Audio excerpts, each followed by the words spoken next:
what time it is. Marvin Devine.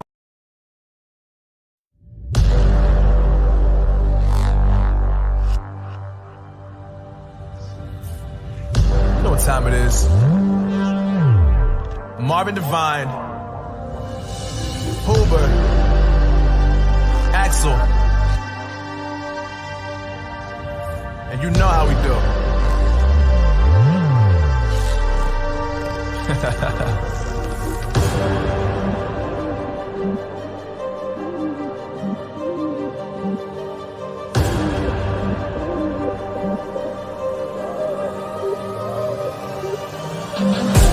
Yeah, I got the juice, yeah, I got the juice. We game cool, make them look like cool. Always play it cool, that's the biggest rule. Forget what they doing, keep on doing.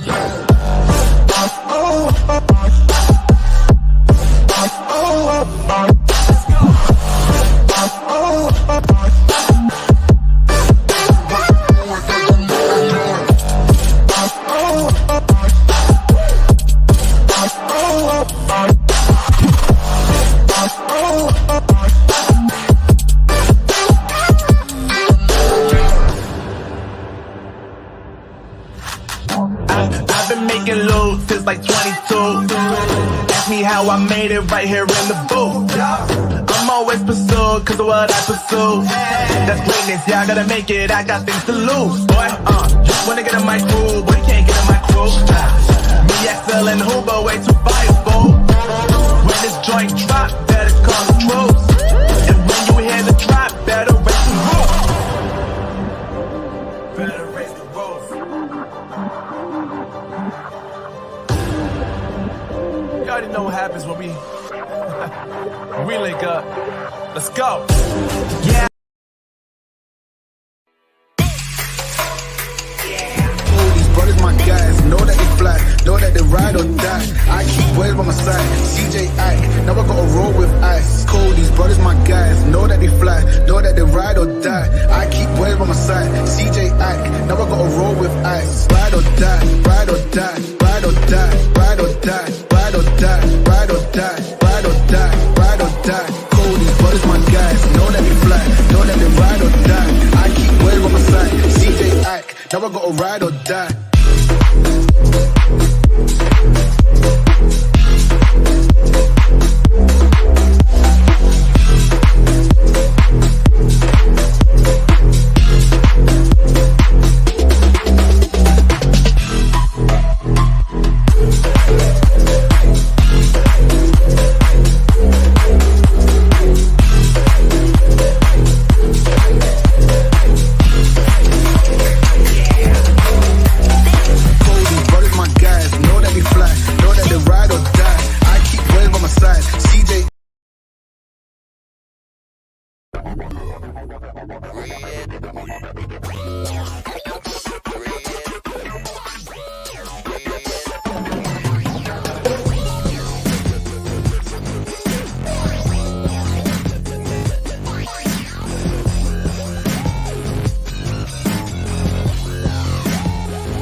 Hey, what's happening? Great Monday night, everybody. How are you? How are you?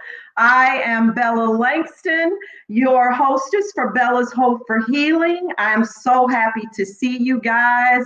It is so good to see you. Hello, Shane. Thank you so much for joining. I want to welcome all my regular warriors back and any of my first-time viewers who are here for the first time today. Also, I want to just give a shout out, as usual, of a happy birthday to anyone who's celebrating their birthday today. Yeah, I hope you had a great day so far, and I'm sure your weekend will be even better. Shout out to my producer, Jarrett. Thanks so much for all that you do. And I would just like to say, guys, be sure to share this page. You know what we do. I don't have to go into that every time. This is about getting the word out here. This is about us advocating for those who need to be advocated for. Sometimes we all need a little bit of help. So please share this page, smash that like button. You know, also, we are live not only here on Facebook, but on YouTube as well. So you can always check the show out afterwards, because once we're done, it is recorded. Throw those questions in the chat box. Don't be shy. We want to know what you think. We want to know if you have something that you don't understand, and share with us something you heard about, also that you might have heard that we're talking about. Also, let us know where you're from. We know everyone who joins this show is not all from the same state. We are from all over. So it's kind of cool when we can see who's joining us for the show. My former guest for tonight, it was a panel. Unfortunately, one of them will not be able to attend, and that is actually a friend of mine as well, Debbie Ismer, who is a kidney transplant recipient. I've had Debbie on my show before.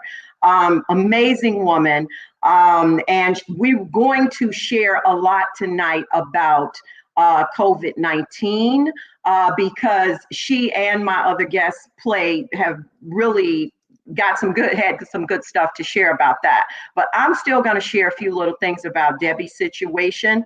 But for now, my guest, the wonderful Chef Oliver Hale. Yes, this amazing, phenomenal, I call him $1 million man, who is a 2-time kidney transplant recipient, is going to be the main guest for tonight, which is cool because Chef has a heck of a background with his situation. So, and this is the first time he's on my show. As I said, Debbie's been on it before and she's awesome. But I am really excited that Chef has so much to share in his history. So I'm going to just tell you just a little bit about him, because I'm going to let him do most of the talking about his story. So he is as I said, a 2-time kidney transplant recipient. The first one was, it looks like in 2007, if I'm not mistaken. And I'm assuming that his second one, he was in need of it by 2012. He is a retired 2010 International Healthy Lifestyle and award-winning chef. Don't we all need one of those in our life? I know I do. He spent the last 52 years in the restaurant business, and he lives in Grand Rapids, Michigan, not too far from where I'm from, which was Chicago. Chef O is also the executive producer and host of a weekly award-winning TV cooking show from 99 through 2010. And it aired all over. Chef O's Place was seen, which was his show, by millions of viewers throughout the state, and they would tune in each week. Now, there's just so much more stuff that I can share with you about him. I had to print up his bio, literally, but I'm gonna let him come out and speak all his greatness for himself. So without further ado, please welcome my guest, Chef Oliver Hale.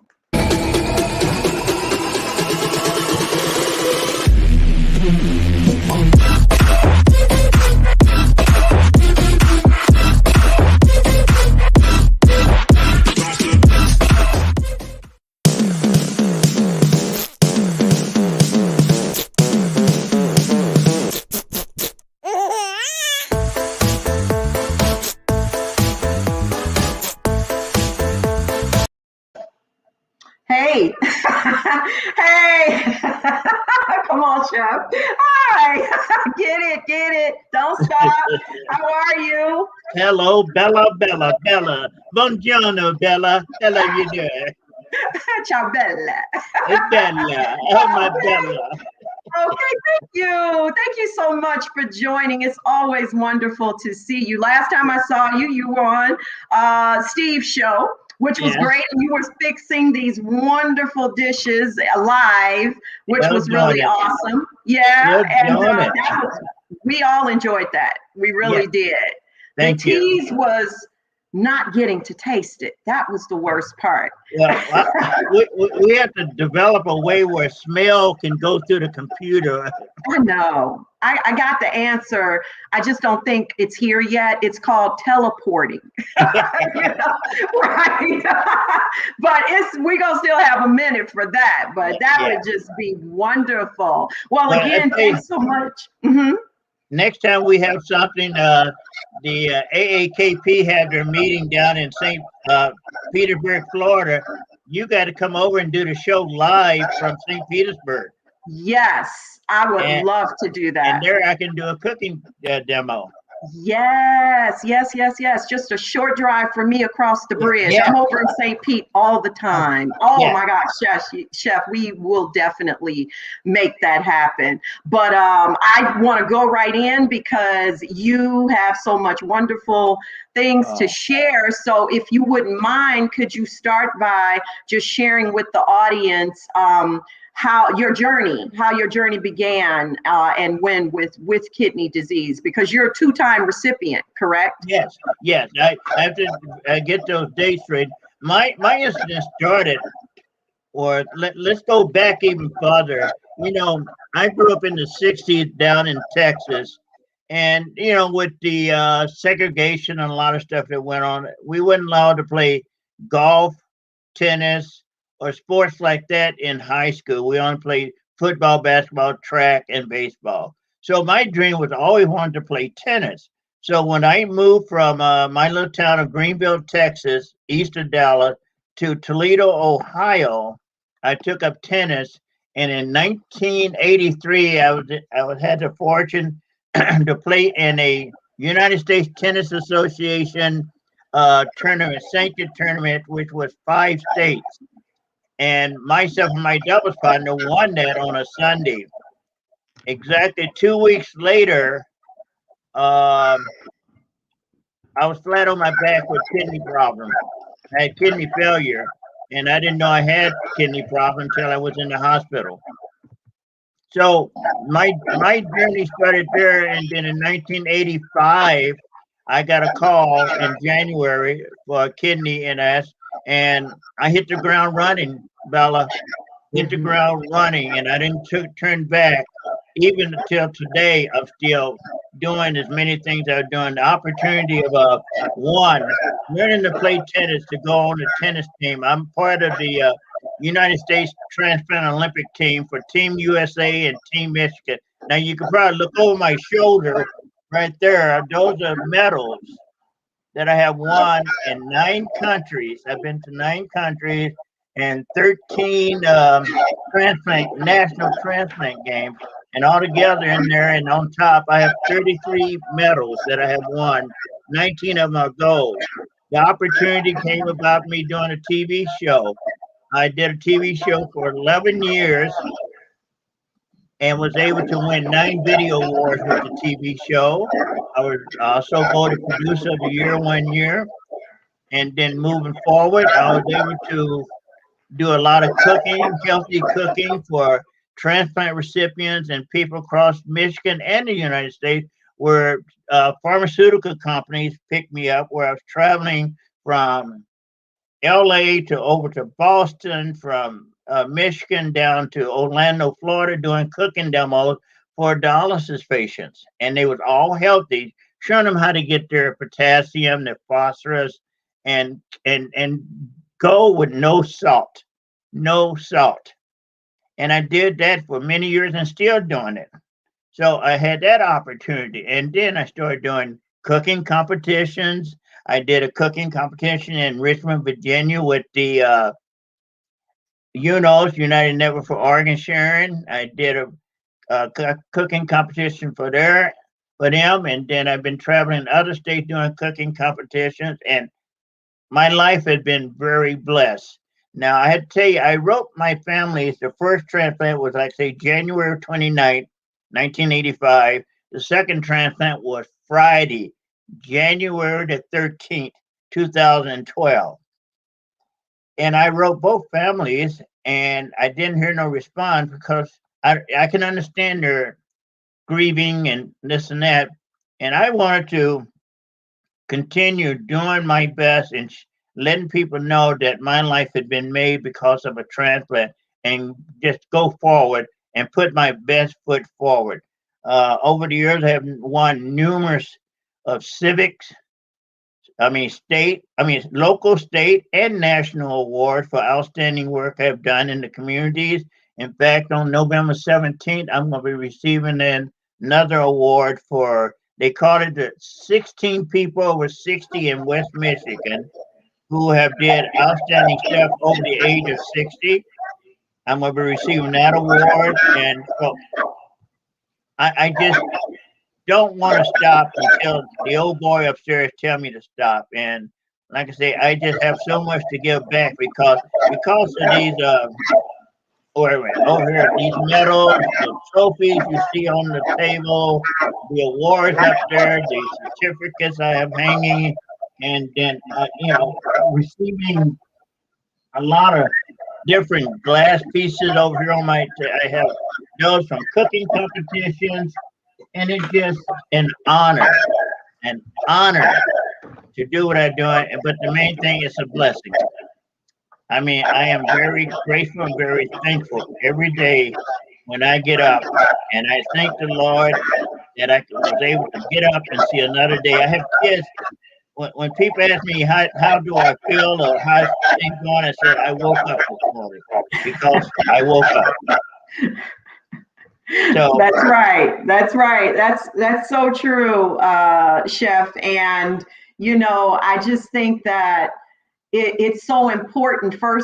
Obviously, first and foremost, to give God the glory, especially for someone like you.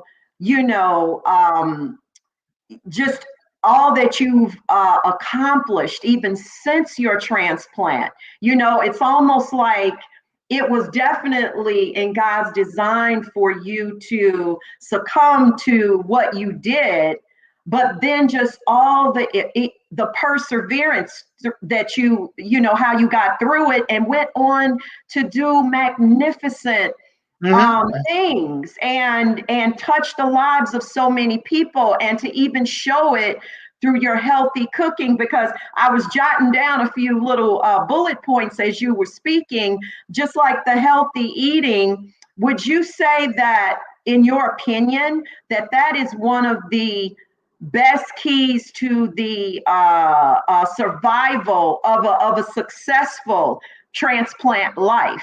Eating healthy. I would say it's number two. Number one is take your medicine.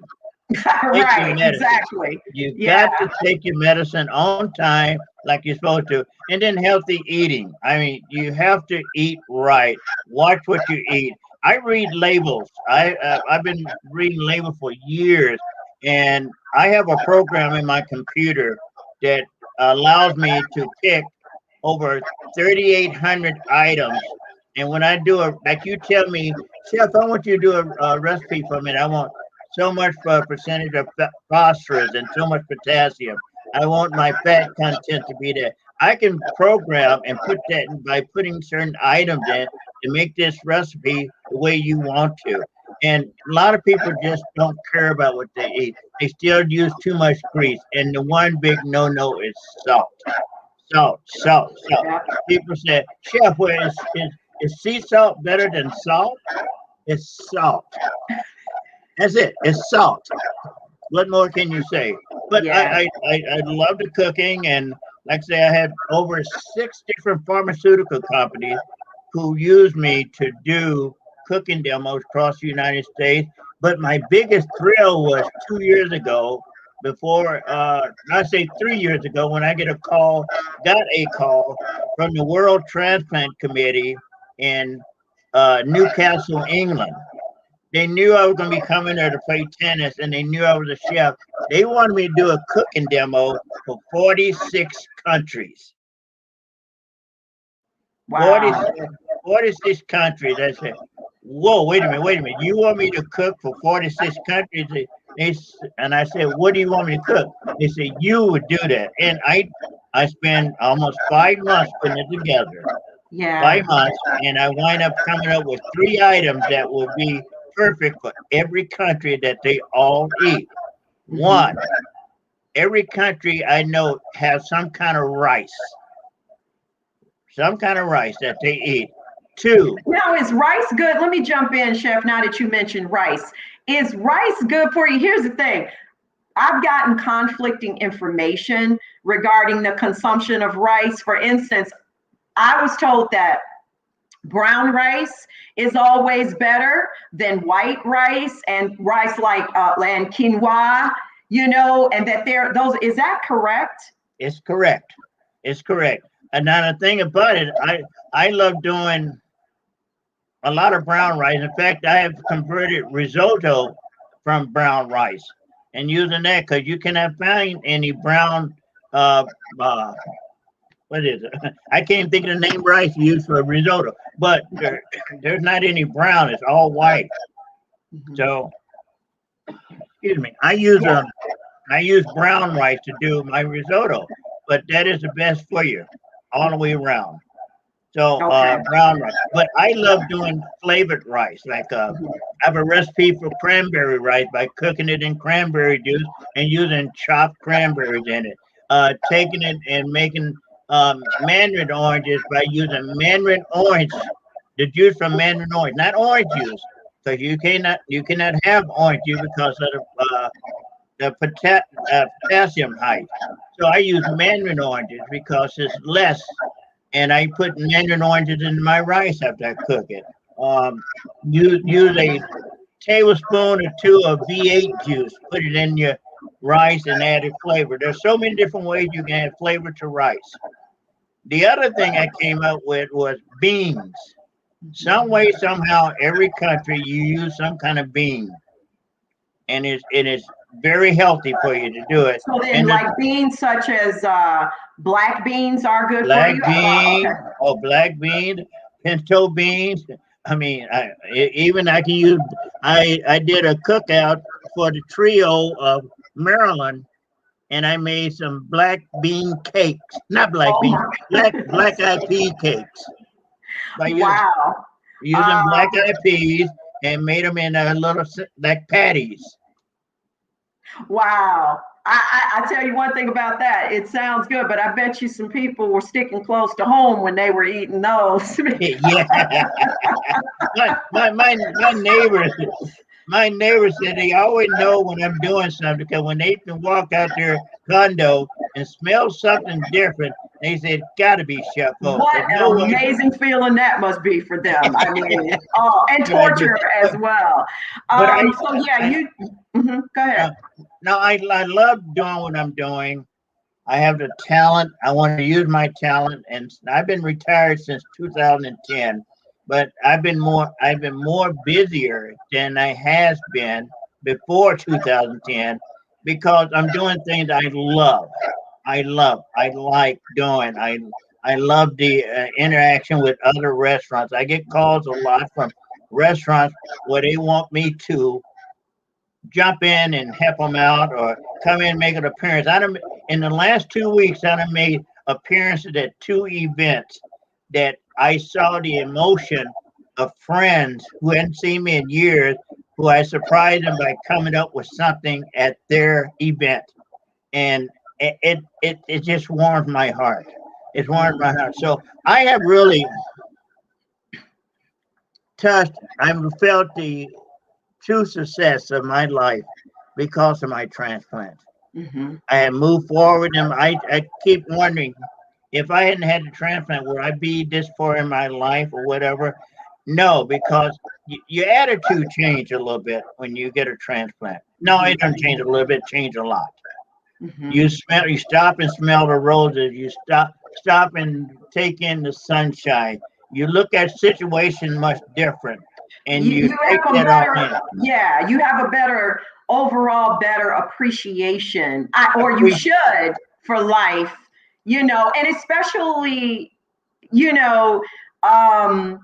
as we get older, that should generally, come naturally. But as a recipient, it makes you more careful too. My bestie was just saying to me earlier, we were talking about, she was asking me what the show was going to be about. And so I was telling her, And she was just kind of saying, we were talking about how we still have to be really careful out here. And she said, well, yeah, I mean, you've got hands down. You were always a really sanitary person and things like that. And so that's what I want to kind of shift us into is COVID, because that was really one of the main, focuses I wanted to discuss. And so my friend Debbie Ismer, that was supposed to be on here, unfortunately, she and her husband both acquired it recently. And let me just say to the audience, they were both vaccinated. Debbie is a stickler for health too. She was my partner over at Tampa General Hospital. We would see all the kidney patients and recipients together. And so is her husband, Bill. Bill is a heart recipient. And so they were both vaccinated. We were all vaccinated back in February. And it just goes to show that you may still get it. However, I will say that their symptoms were not nearly as bad as they could have been. Now, what she got is, and they both got it recently, we were going to talk about what's called the monoclonal antibodies. That's what they both received. And she said it went very well. And just to share with the audience real quick, what that is it's like the antibodies that are naturally made by our immune system in response to, and it's in response to an infection, except it says that the monoclonal antibody is made in a lab, and so it binds to one substance. So basically, it's an infusion that drips over like an hour and a half. And I've known a few people that have gotten this, and they said once they got COVID, and that's transplant recipients I'm referencing to, they felt so much better. Any patient can get it, they said, up to 12 years of age. And so people really need to know about that. Go ahead and research that. I think the worst kind of ignorance is when you don't research. Right. Would you agree with that? You can't go on hearsay. Oh, I heard this, I heard that, because right now it seems like the whole United States are into misinformation. Yes. They want to get misinformation out. I received my shot, first one in February, and then the second one in March. And my family was totally against me getting the shot. They cut me up one side or the other, and I tried to explain to them, since I was a transplant recipient, I had to do this because our immune system is so messed up from the transplant. And it took them a death in the family before they changed their mind. I lost a sister-in-law due to COVID, and I mean, not even a week later, they was all lining up trying to get the shot. And I tried to explain to them. Now, I just received my booster a week ago. I've received my booster. About that. What did you? And it was an opportunity. And believe it or not, my pharmacist called me and say, "Chef, guess what? We are giving shots to transplant recipients. Could you come down and take your shot?" I said, "No." So I went the very next day. I had the shot on a Sunday, and I played pickleball all day Monday. So it was no side effects to it. Wow. And I don't understand now, with the great news of today, I don't know if you have heard it, but the Food and Drug Ministry, not Food and Drug, the FDA has approved Pfizer, because over the times I have talked to other Afro-American and other people said, well, they haven't approved this drug yet, I'm not going to take it. And I was sitting here looking at my phone, and I pull up, because I get information from UNOS and the CDC on vaccination. And I tell you what, it's a lot. And I've talked to a lot of the people, don't understand the reasoning why that they need to be vaccinated. And I don't argue with no one. I'm not going to try to force you, but it's plain as day, you can see it. Now, since I've been on different health board from the AAKP, American Association of Kidney Patients, and along with UNOS, I've been on their board. I get to get a lot of information, and the one thing that's throwing me off, and I wish it was something they can do, is a lot of the people who's not getting vaccinated, I've been seeing in the last 2 months how many of them have received double lung transplants. And I know people who are on the transplant list who need a double lung transplant, but they can't get it. And now this person who didn't get the vaccination is needing a double lung transplant and getting it. I know that's a whole can of worms I'm opening there, but it's something that's got to be addressed. And I've talked to a couple of physicians and different medical people, and there've been some great ideas to come up with how it can be handled, but something got to change. But all I can say is people, it's been approved, it's out there, it's free for you. Get the vaccination, because you never know where you're going to go, who's going to get it, who's got it, and who doesn't have it, that you can get this virus. It's scary. And don't be saying like the one brother said, I'm an athlete and I'm all healthy, I don't need to take no vaccination. And not even 2 months later, he had a double lung transplant. So don't trust the medicine. All my life, I mean, a lot of people my age or a little bit older, remember back in the day when we was in elementary school and they came in with these little sugar cubes. These little sugar cubes was for polio. And we all lined up for taking that little sugar cube. There was no shot. It was just a little sugar cube. And it was for polio. And we all took it and not a word said about it. And where's polio at today? And people got to understand this medicine is there for you. It's free. Some people got to check with their insurance, but it's there. And I can say it over and over and over again, because I'm looking at numbers showing how many states that have Afro-Americans, where we at on percentage. I mean, there's some of them not even 1%. And the worst place I tell you is Washington, D.C., the District of Columbia. It had not the worst place, it's the best place that got the vaccination. 43% of the population in Washington has the shots. Mm-hmm. And like I say, and don't go by hearsay. What's that? It changes your DNA. They put in what they call a chip in your body where they can track you. I have a pacemaker, so I know they tracking me because everywhere I go, they know where I'm at. They know where I'm at. And when you walk around with this in your pocket, don't they know where you are at all times? So no one said anything. No one said anything about a phone in your pocket. So people just research is out there for you. And knowledge is power, right? That saying is everlasting.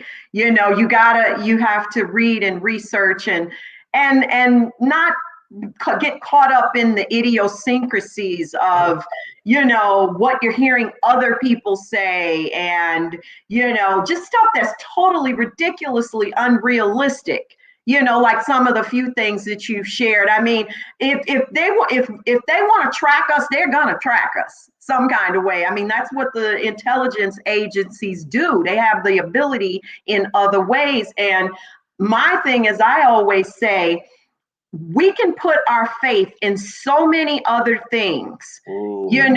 I mean, who hasn't had some type of, even if it was a minute surgical procedure where you were going to have to be under some type of anesthesia. So what are you doing? First, you're putting even if you don't speak it, you're putting your faith in God that you're going to be okay. You're putting all your faith in that anesthesiologist and whatever doctor is about to cut inside you.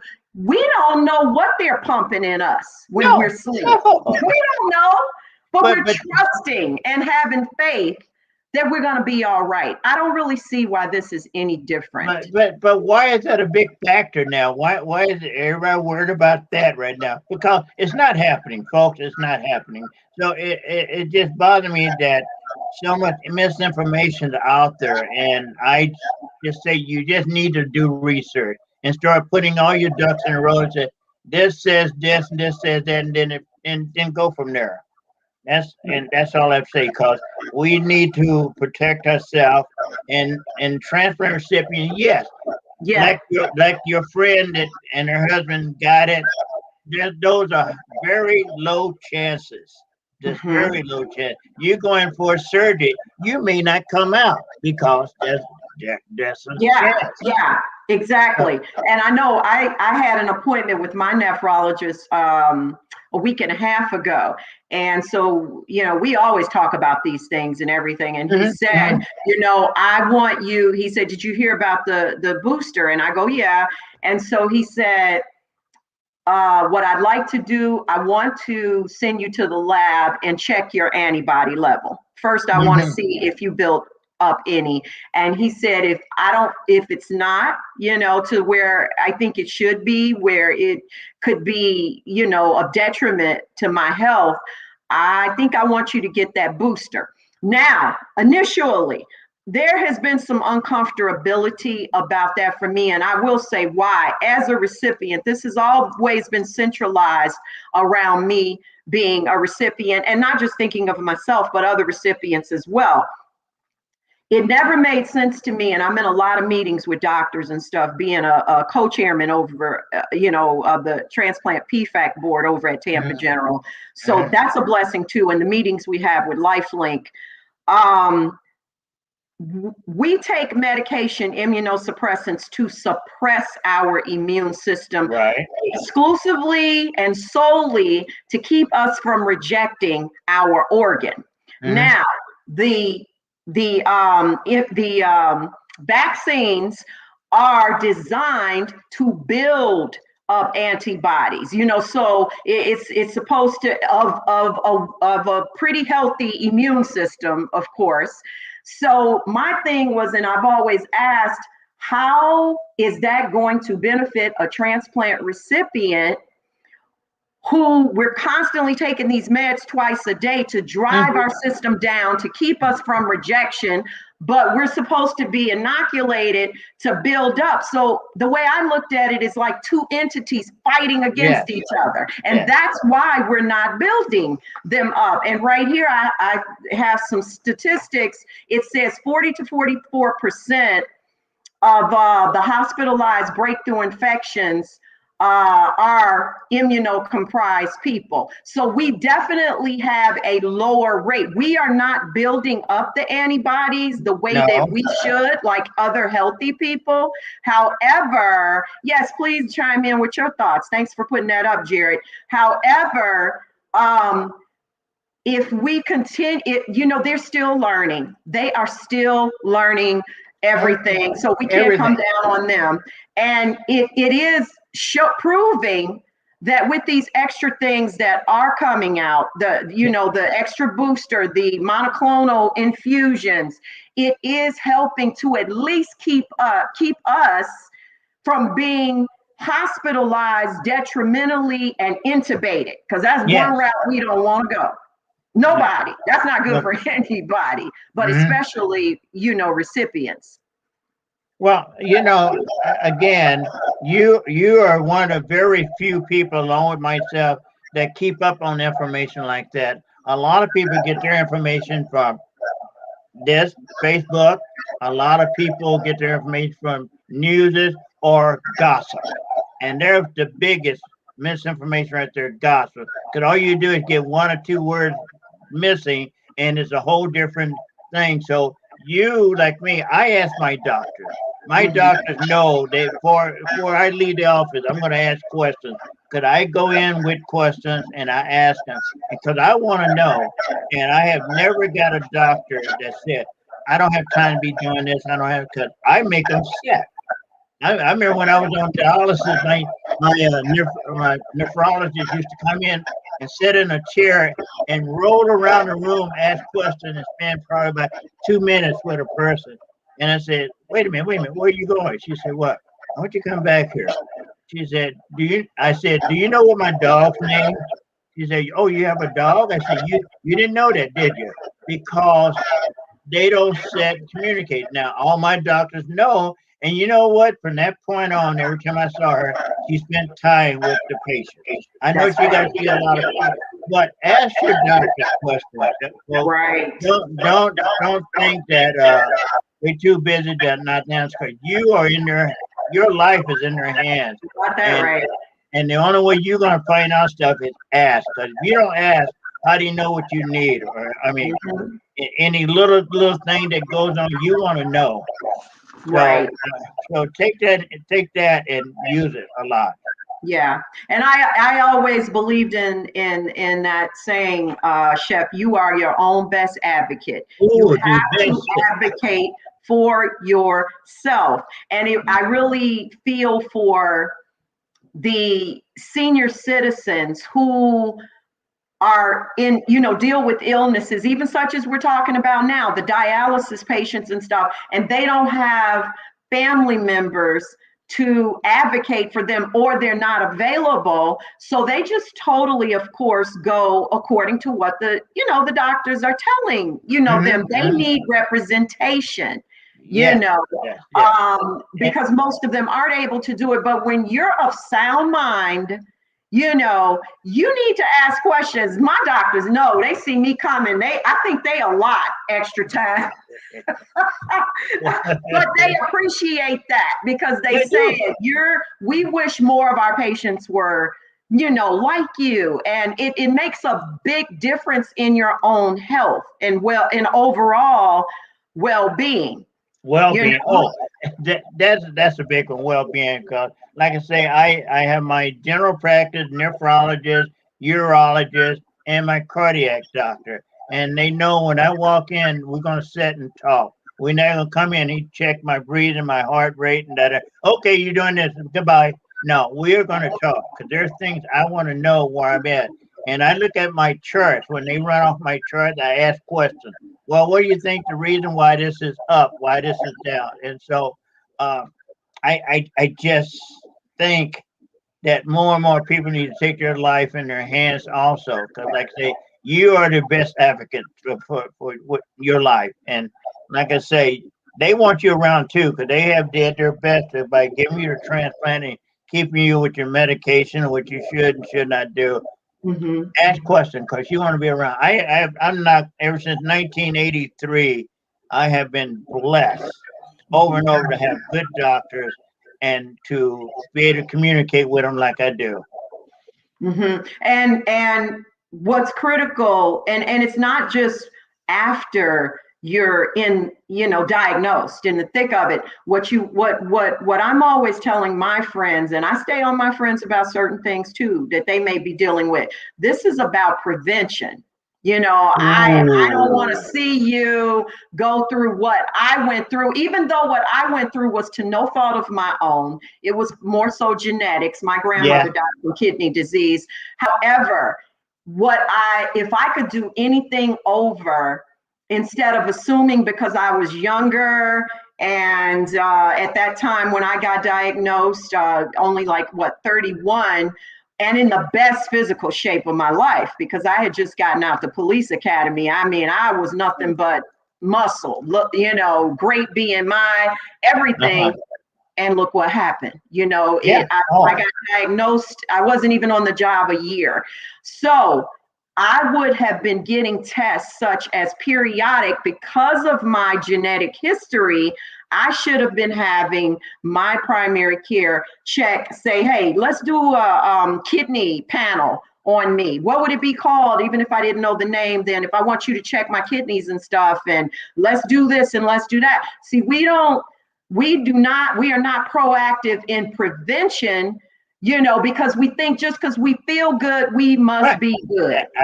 I'm a witness to that, because that's what happened in 1983. Here it is. I'm playing tennis 4 and 5 days a week, 4 and 5 hours a day, playing tournaments after tournaments after tournament.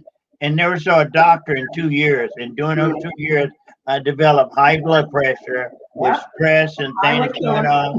And next thing you know, I came this close to dying because they said my body was shutting down. My kidneys had failed at least 2 days. And they said if I hadn't went to the hospital, they don't know if I would have been alive the next morning. So, I mean, prevention, just don't take things for granted. Just always check.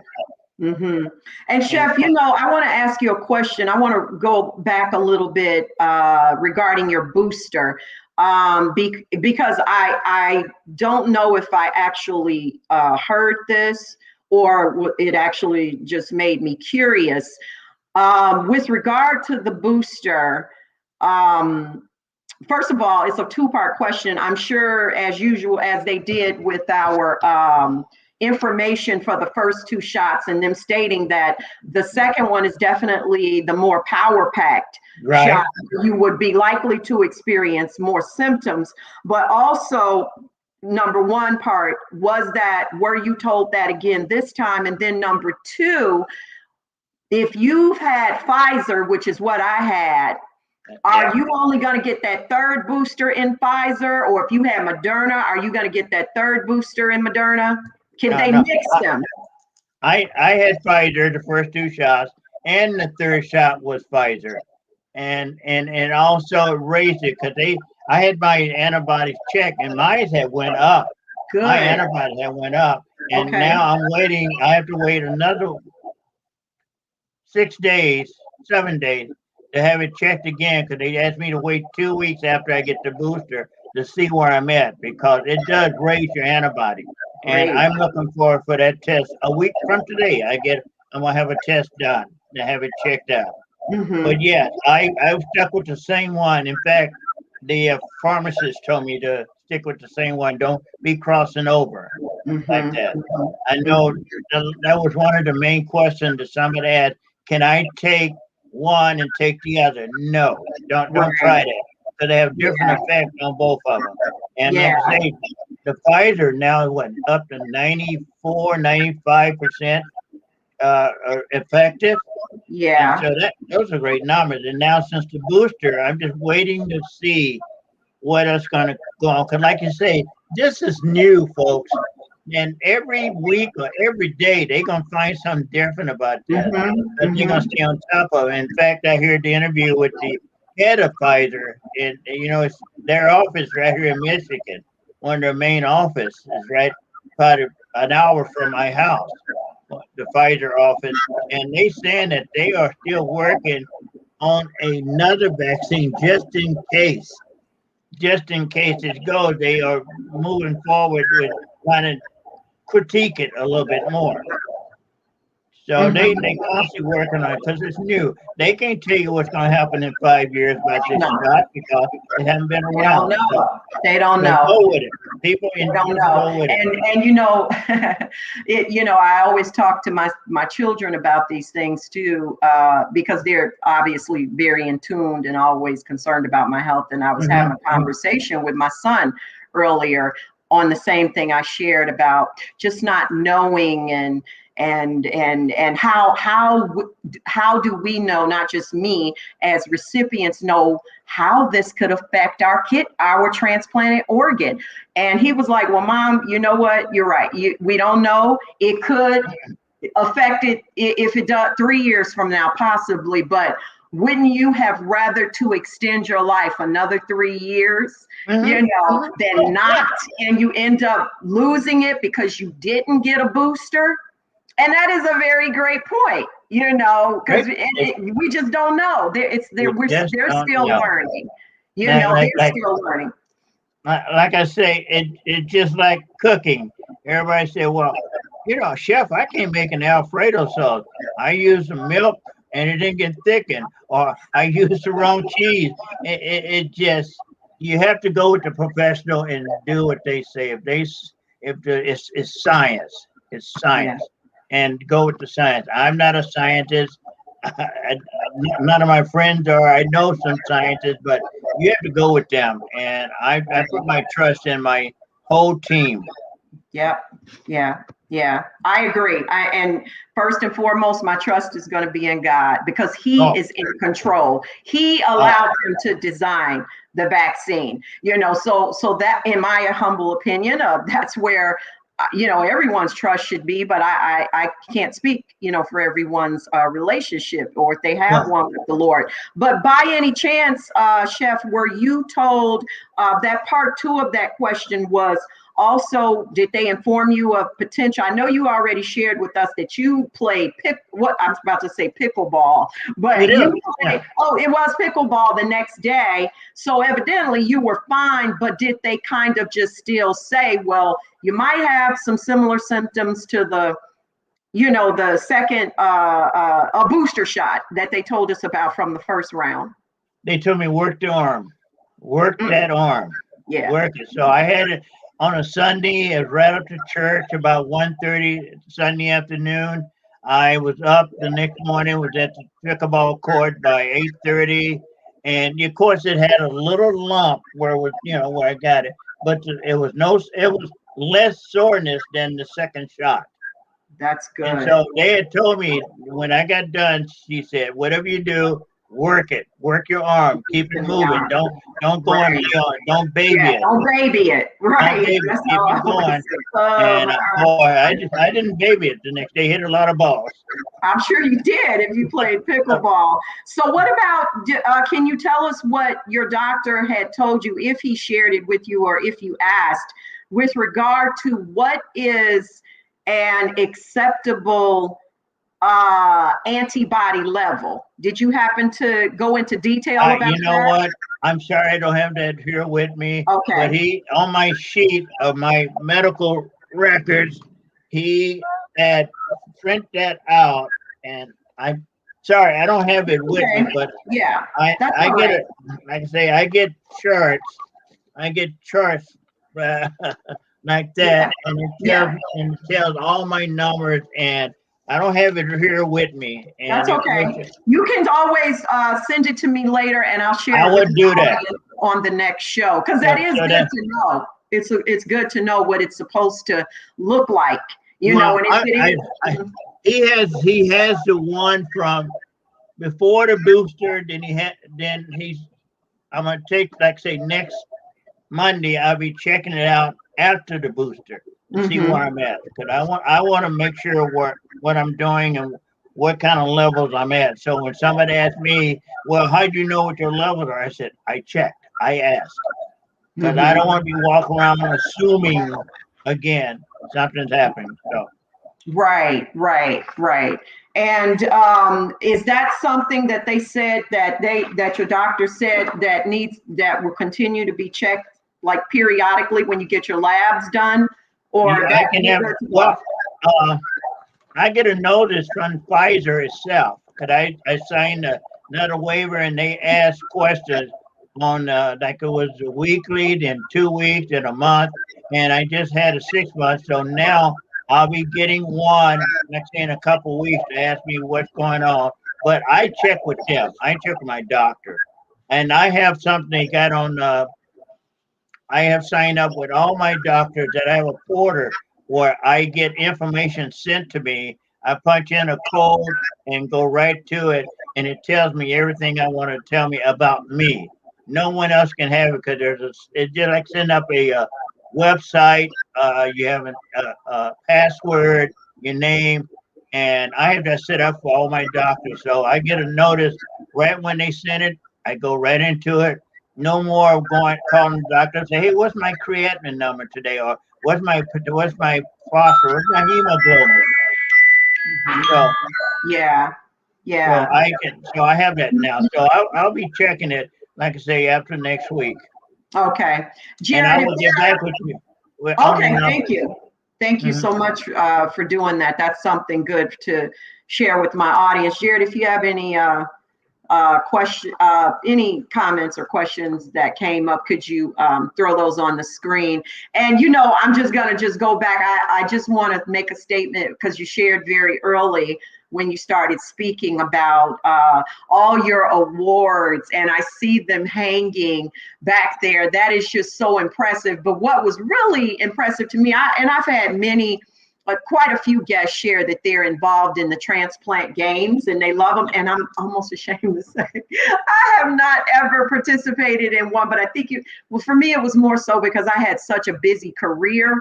Yes. And my daughter was still home, and she was young and in school, so I just couldn't really do that, travel for that as often. But I just wanted to, tell everybody, I mean, I was like, when I saw that you participated in Singapore and Budapest and Manchester, Sydney, Australia, London, Newcastle, England, that is really cool. And it made me think how awesome God is that, I mean, we don't really know, and I can't speak for you, but I thought about, wow, you may not have even been afforded the opportunity to visit all of those places had you not been a recipient. It's like God's design for your life.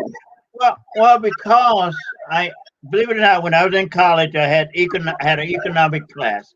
And in that economic class, we had to draw a timeline on a sheet of paper, starting from the day you were born to just draw it through.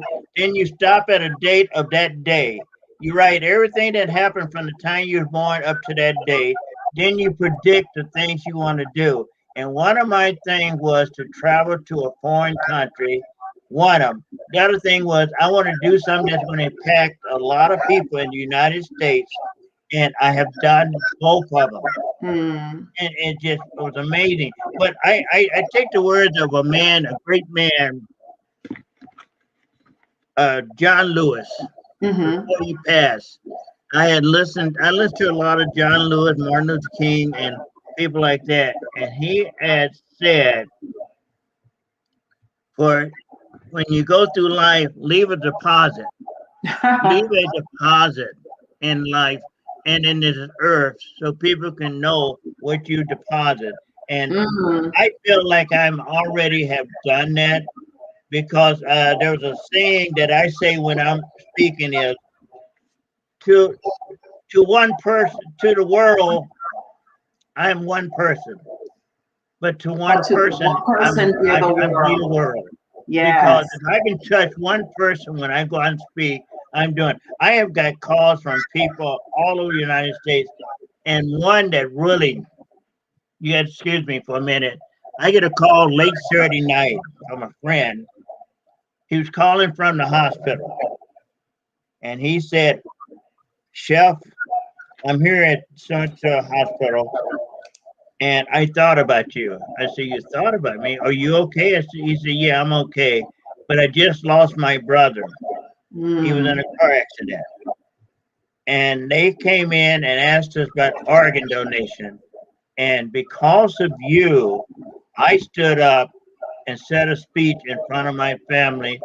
Let's donate, because I know what organ donation can do to people.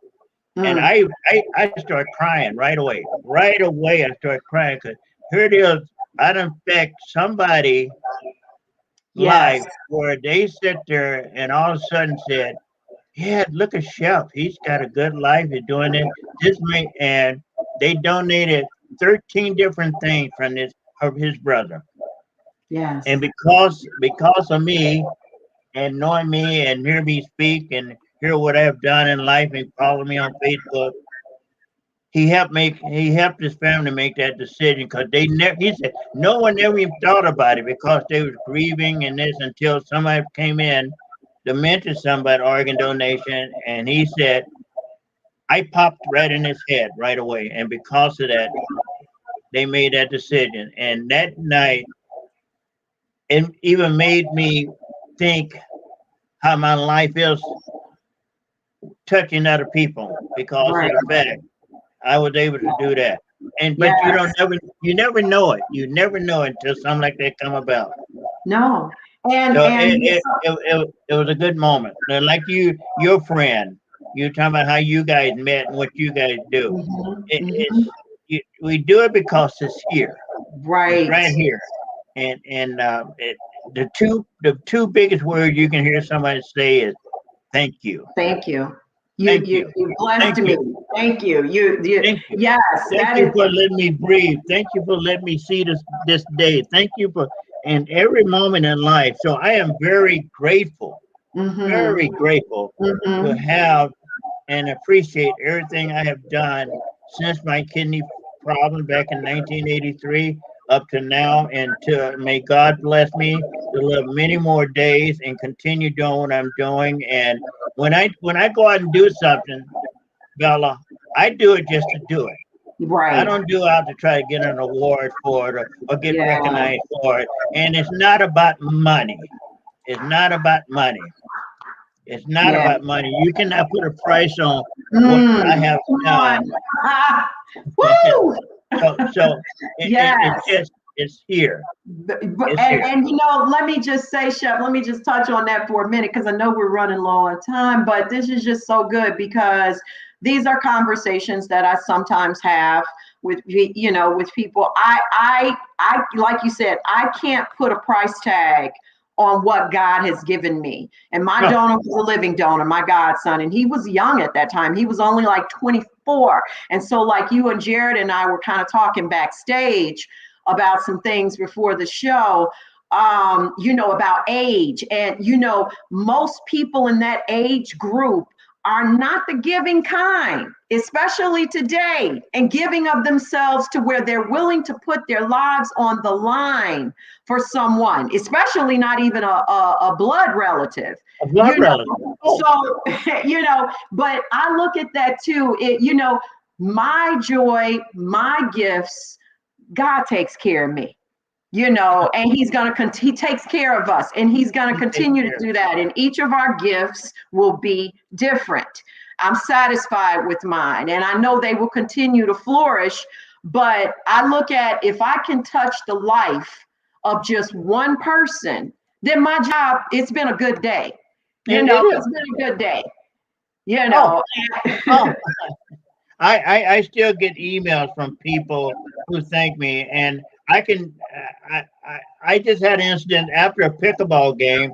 I'm gonna tell you this real quick. Then I want to get done. I have been helping a guy out for over a year, almost a year and a half, and I have been talking to him virtual.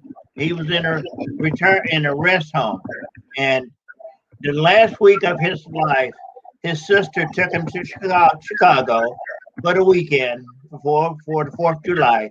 And he watched TV. He played games. He went to church for the first time in almost 2 years. He started doing things. They came back home on a Tuesday night. Wednesday, he went back to his residence at the facility and died over Wednesday night. And they called and told me that so-and-so had passed away. And I said, wait a minute, whoa. I'm supposed to be seeing him today. Well, I played in a pickleball tournament, and when I was getting ready to leave, 2 ladies walked up to me. They said, are you Oliver Hale? I said, yes. Well, my name is so-and-so, and it's my sister. I said, yeah. And they said it again with their last name, and they said, we are so-and-so's sisters. I said, oh my God, you are so-and-so's sister? They said, yes. And the lady said, you are an angel.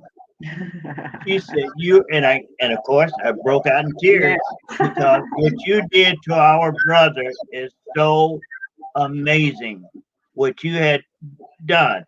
And that's the way it, no one forced me, no one had paid me a lot of money to do, because I looked at one person and I wanted to change his life. Because another thing I thought about my younger years, I want to help those who cannot help themselves. That's right. And so with that in mind, I want to shut up so you can get ready to get out of here.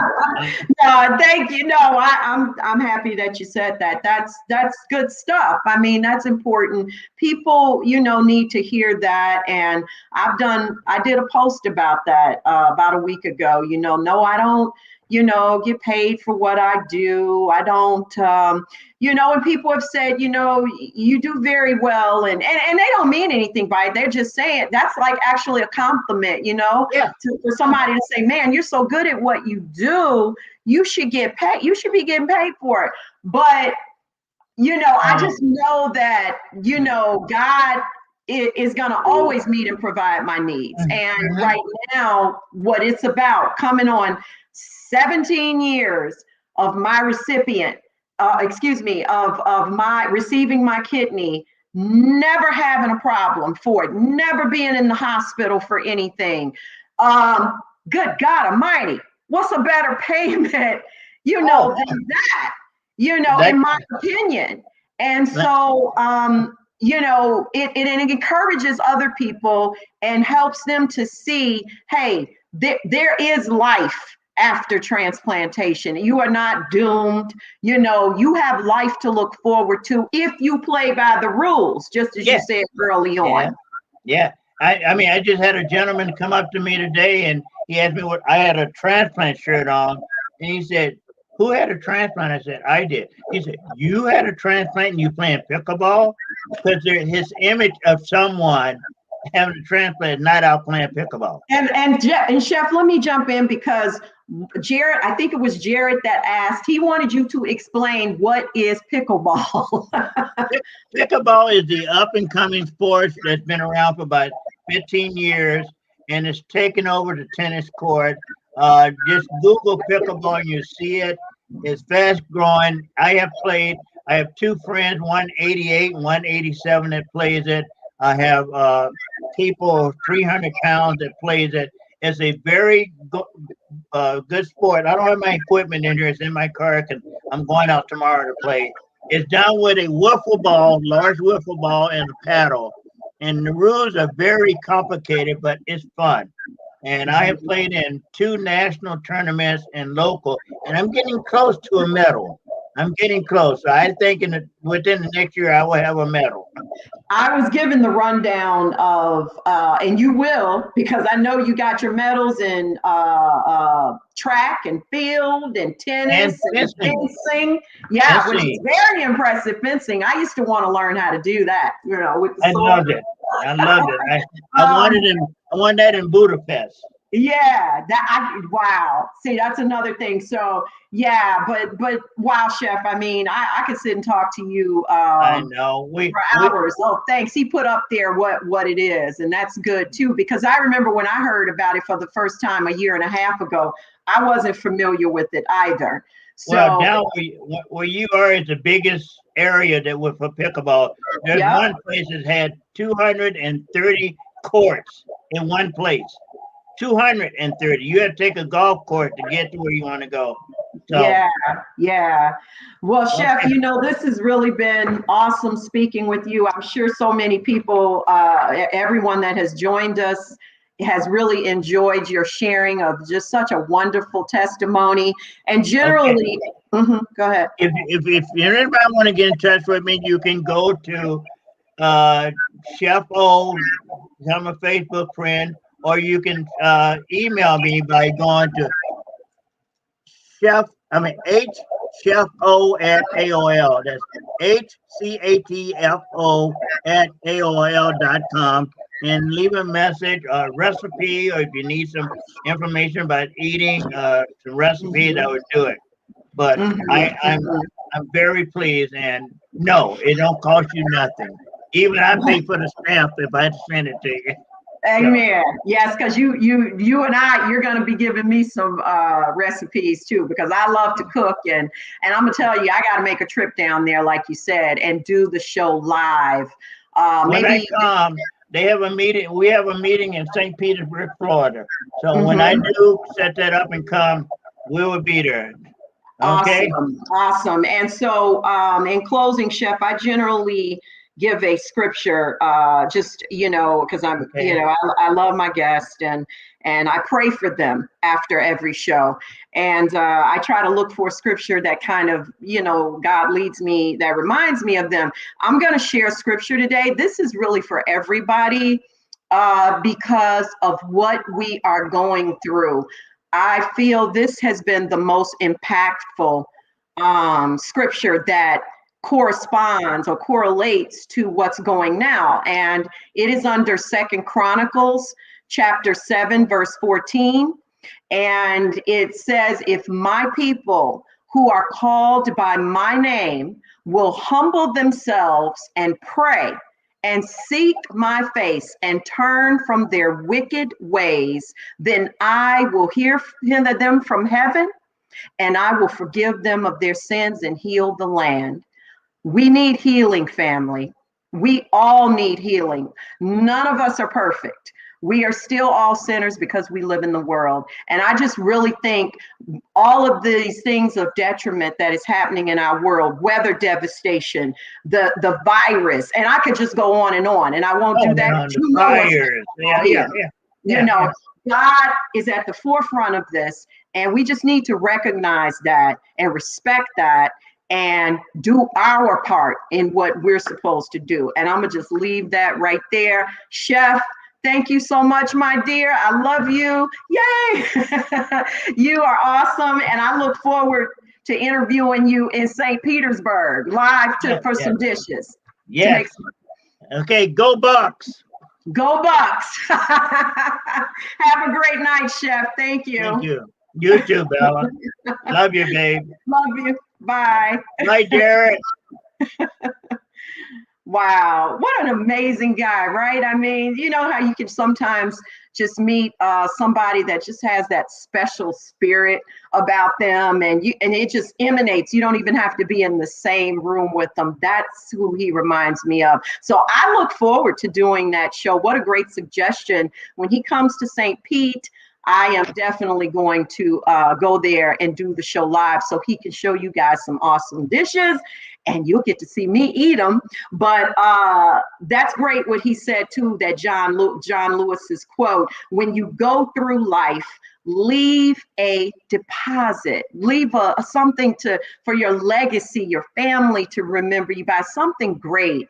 I think we should all learn, we should all do that. And you know, and it's just, it's so well received by people to know that you left something behind. Yes, legacy, Jared. So thank you guys so much for watching. I know we went a little over time, but you know what? It was good stuff, right? Please continue to be safe. Please continue, if you have not been vaccinated, to really pray about that and give that some thought. I want everybody to be well. I'm tired of hearing about people being intubated, people dying because they were not vaccinated. We're in this together. We can survive. We just have to do what it says in 2nd Chronicles. I love you guys. Have a wonderful night. And more importantly, Jesus loves you. I'll see you next time. Bye.